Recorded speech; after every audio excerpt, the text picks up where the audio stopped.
Welcome back to Guernsey Shipwrecks. I'm JP Pulleys, and look at today. Awesome. We're almost mid-October now.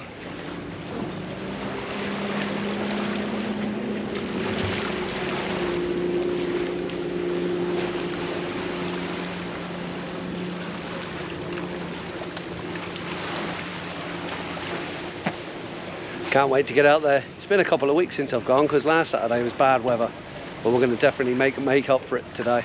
We're hopefully going to do the ammo wreck, and then we're going to go and do some scallops. So let's get going.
This is the ammunition wreck.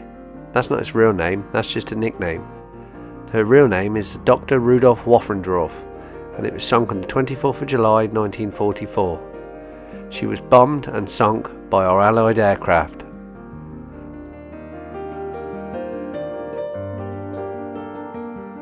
She was attacked by air by Avengers of the 850 Squadron Fleet Air Arm, starting life as a Prince Rupert, working out of Bremenhaven in 1928.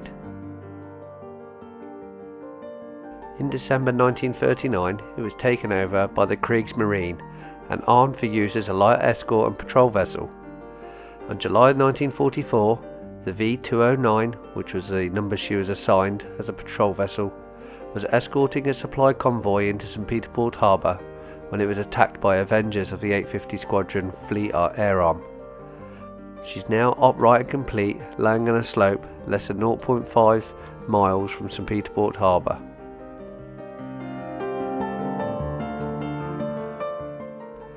Navy divers warned other divers that shells, which may be found on the wreck of the Dr. Rudolf Waffendorf, should be treated with caution.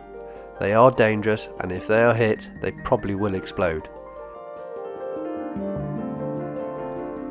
This lovely piece of coral is actually growing on an upturned funnel. The story goes that as they were dropping bombs, one landed down the funnel, exploded and blew the funnel off.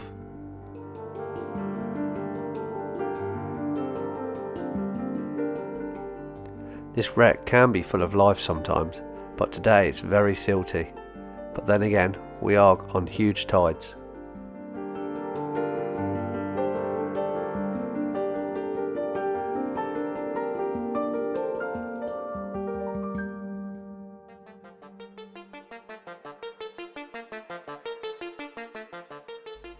Phil has found someone's crab pot here. It must be a diver's crab pot because it's tied to the wreck with a short length of rope.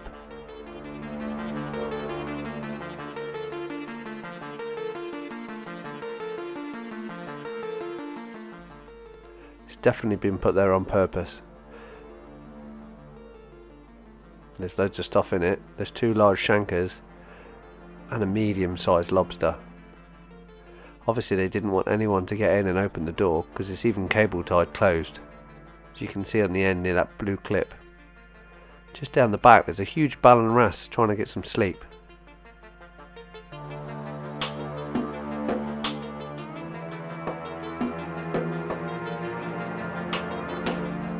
This, I believe, was a steering binnacle.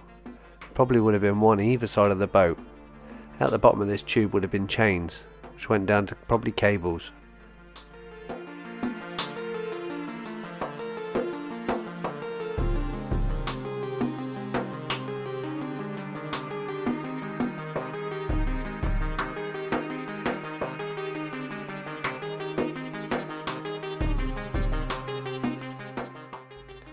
Phil's taking a look on the deck. You can just about work out remnants of old timber decking.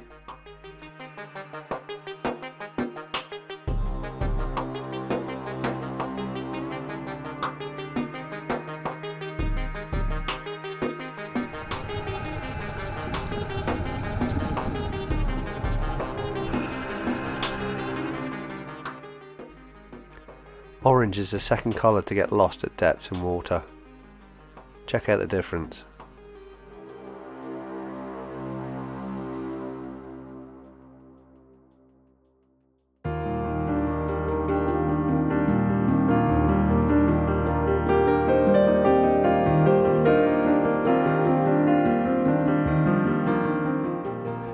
Just give my dive computer a check. I've got 5 minutes left until I go into deco. Don't really want to go into deco. This is the first dive of the day and I want to get at least another one in. This is Phil taking a look down one of the roof lights. You can just work out the shape of the roof. It's now crusted away.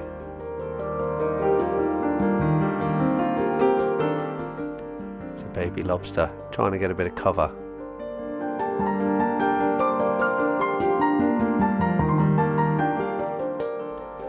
We've now got to the bow and we've turned around and we're coming back towards the stern.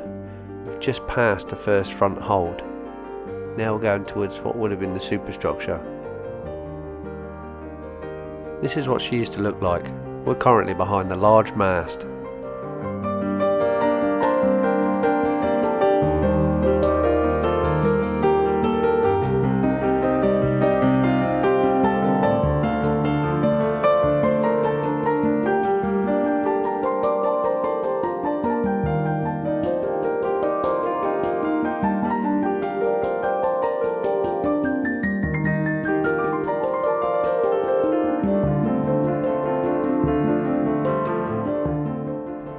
This structure used to stand up when I first dived it, but got knocked over probably last year or the year before by a tog doing a survey. I think it caught one of its cables on it.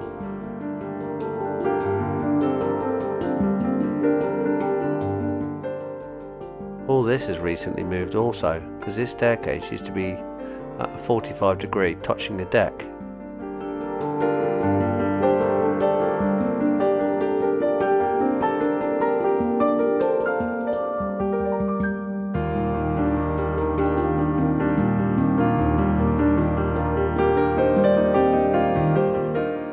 I've always wondered what this large donut thing is.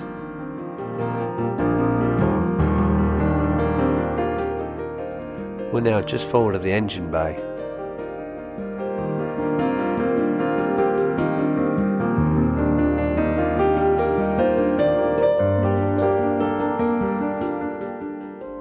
This is an old electrical box with all the cables just hanging out.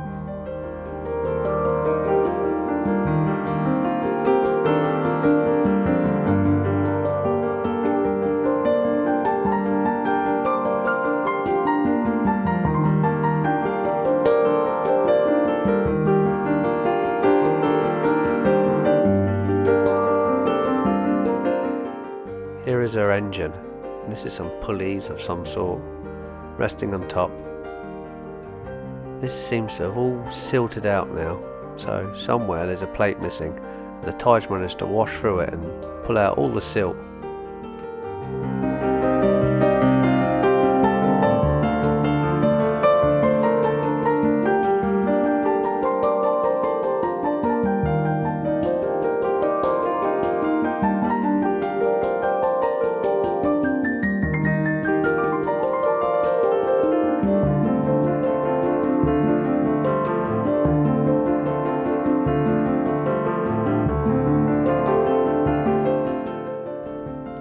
another side of the engine I've never actually seen before.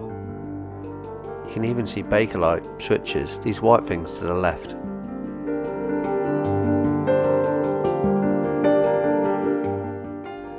Didn't really want to go into DK, but oh well, I'm going to swim to the stern and round the corner to the shot line. Check out that, it's a gun base. Just going to let Phil know where I'm heading. There's one gun base there and also another gun base there. You can just see pool. All of this superstructure used to be an enclosed room. You used to be able to swim in there, 4 sides and a ceiling. Now it's all washed out and smashed to pieces. This is what happens to shipwrecks. They slowly degrade and fall apart, especially when they're laying side on to the tide. Twice a day the tides rush and pass this in different directions. Our shot has landed right on the stern, pretty much under this gantry. This is the base for the gantry that would have gone up and over the top. Originally this was a Finnish fishing vessel, a steam trawler. So this is probably where they would have paid the nets out the back, and these are the winches which would have done the job.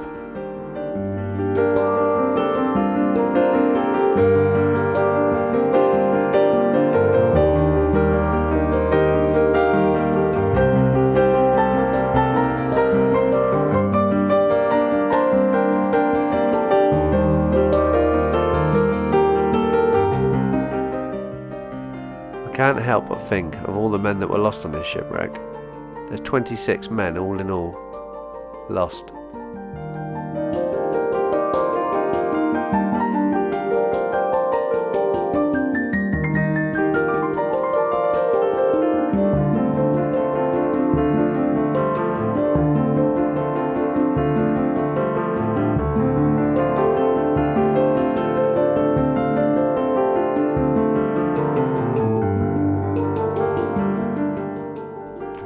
Now it's just a matter of everyone collecting their strobes, and Paul's going to lift the shot up, which is the anchor. It's been tripped, so when you pull it, it's going to come up upside down. Basically going to just chuck it away from the shipwreck, so when we pull it up it doesn't get snagged on anything. And there it goes.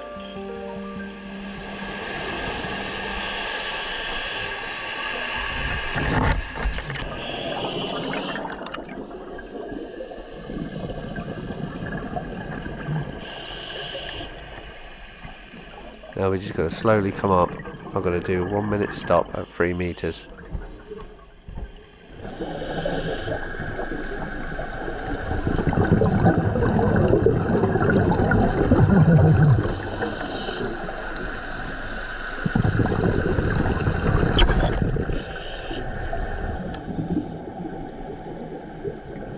This is a new camera I filmed this on. This is the new GoPro 10. So I'm just messing around with it, seeing how good it is. I've got to say, in low light areas it's perfect. I'll try out the 28 megapixel camera as well.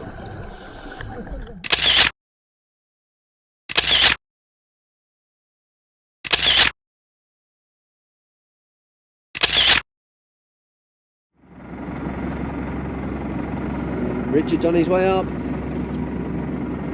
There's your 20, 30, 40. That speedboat.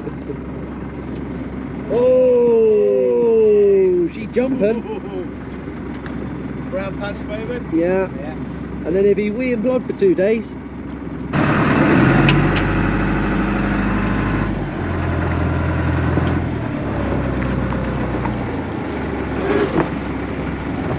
Absolutely not. It's about KNOT.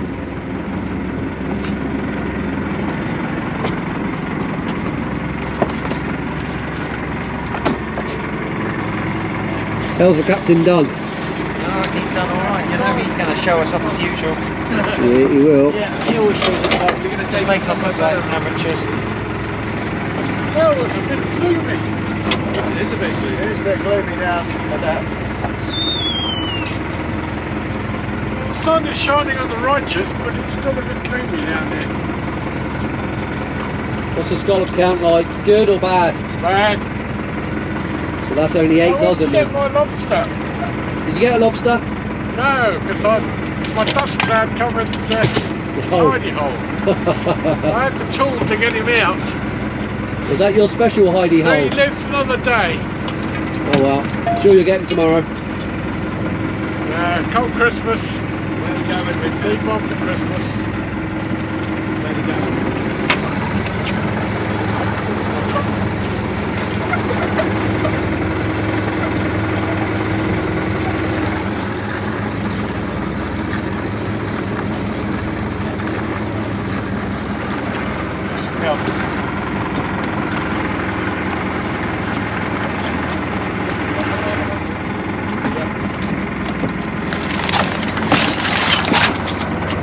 I wouldn't say that's bad. It's good for our standards.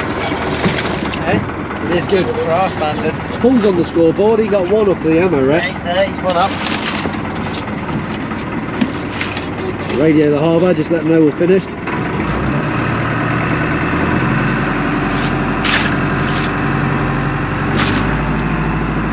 It's our turn to go and get some now. That's what's the beat.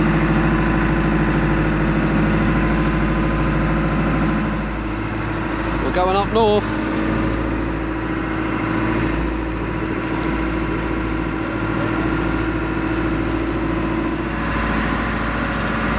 Let's get the scallop bag ready.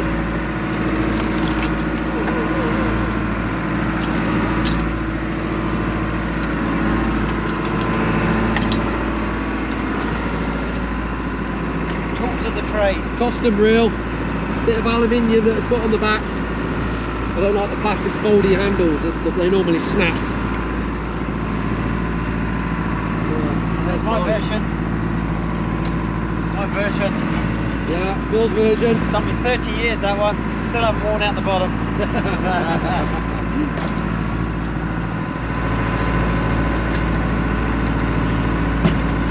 Let's get ready to rumble. Or fumble.